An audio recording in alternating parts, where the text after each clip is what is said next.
नहीं। जितना कांग्रेस सरकार ने अपने 10 साल में खर्च किया उतना एलपीओ शानदार काम कर रहे हैं। ऑनलाइन बिक्री से लेकर एक्सपोर्ट तक यहाँ के हमारे किसान उत्पादक संघों का दायरा लगातार बढ़ रहा है। एनडीए की सरकार बनी तो हमने उसका समाधान कर दिया।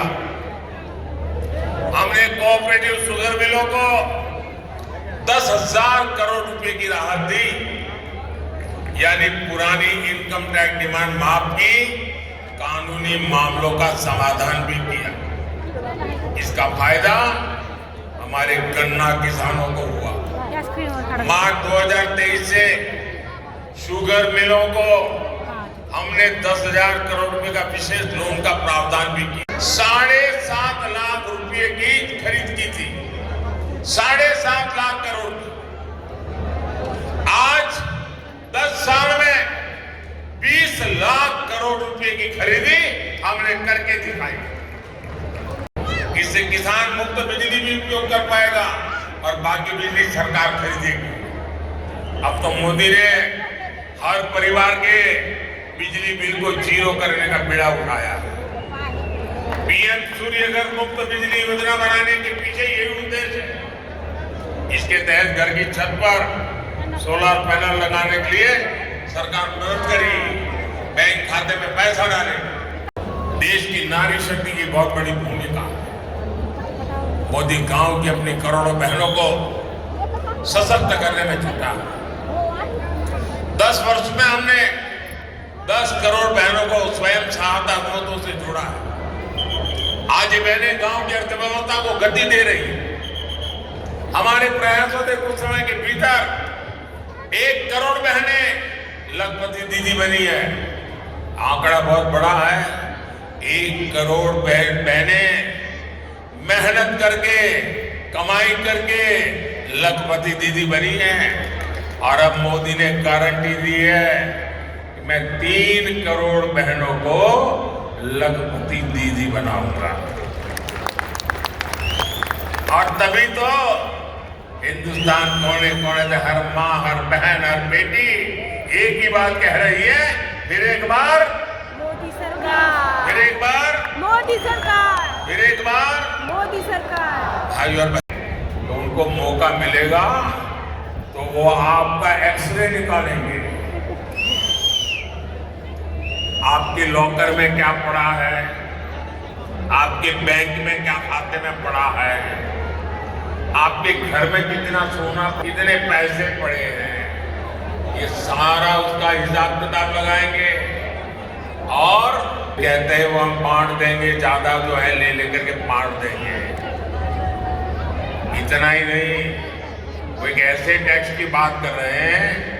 आज आप हर माँ बाप मेहनत करके कुछ न कुछ बचत करता है,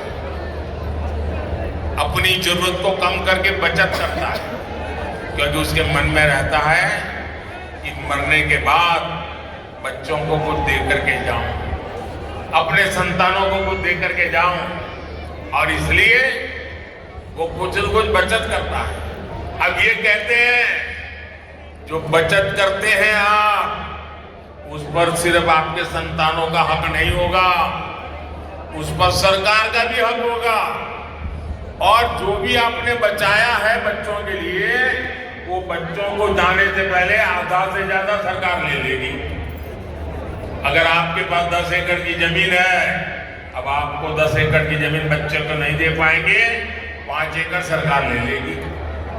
आपने गांव में घर है, शहर में घर बनाया है, तो घर गया समझ लीजिए।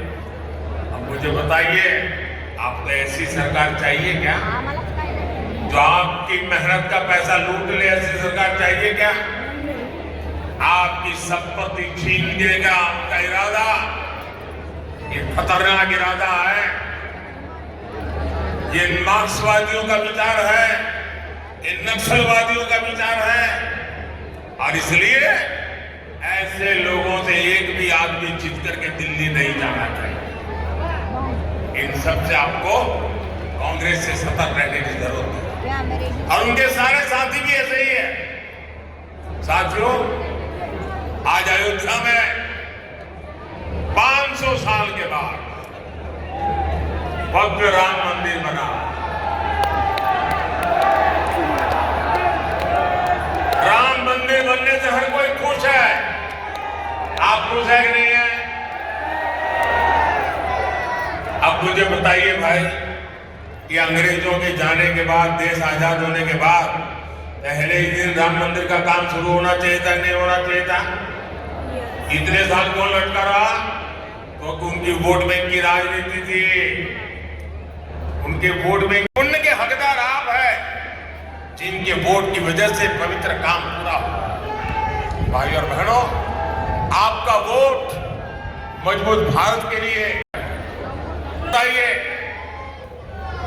जिनके पास कभी 400 एमपी हुआ करते थे, वो पार्टी आज 250 पौने 300 लोगों को चुनाव नहीं लड़ा पा रही है।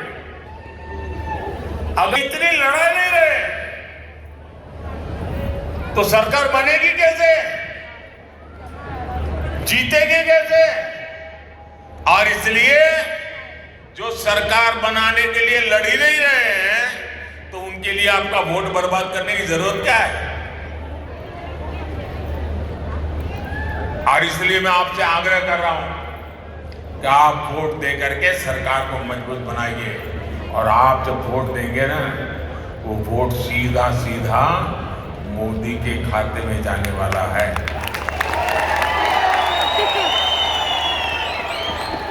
7 मई को जलपान, मतदान किए बिना जलपान नहीं करेंगे, ये हमें संकल्प करना है।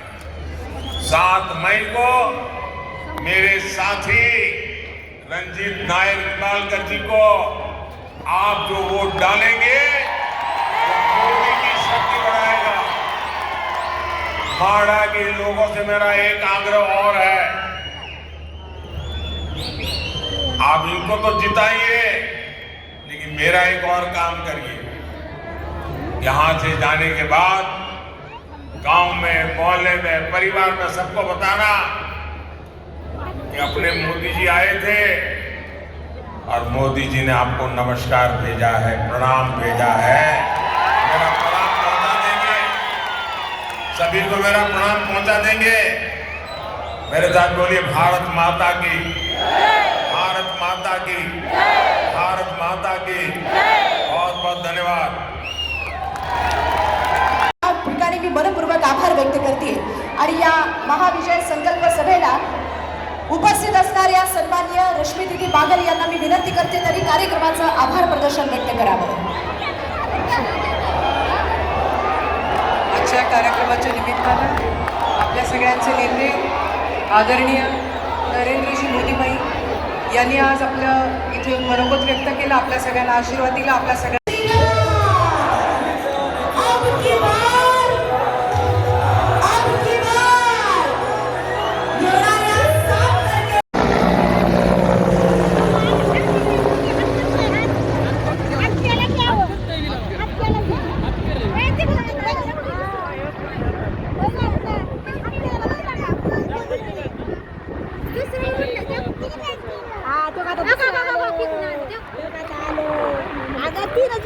मागचा फॅन दिसतोय आपल्याला, तीनच आहे मागचा फॅन दिसायला. मग